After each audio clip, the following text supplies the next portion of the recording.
क्या आप जानते हैं कि पाकिस्तान दुनिया का पहला मुल्क था जिसने चीन को अक़वाम मुत्तहिदा में तस्लीम किया? जी हाँ, 1971 में जब पूरी दुनिया ने चीन का बाइकाट किया हुआ था तो पाकिस्तान ने दोस्ती का हाथ बढ़ाया और आज चीन पाकिस्तान का सबसे करीबी दोस्त बन चुका है।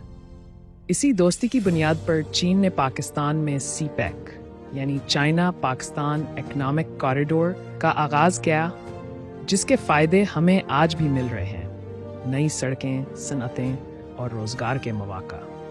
पाकिस्तान सिर्फ एक मुल्क नहीं बल्कि एक स्ट्रेटेजिक मकाम है जहां से पूरे खत्े की सियासत बदल सकती है।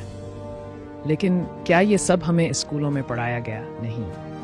अब वक्त है कि हम असल पाकिस्तान को समझें। अगर आप भी चाहते हैं कि सच सबके सामने आए तो इस वीडियो को लाइक करें, शेयर करें और हमारा पेज पकोलॉजी ज़रूर फॉलो करें।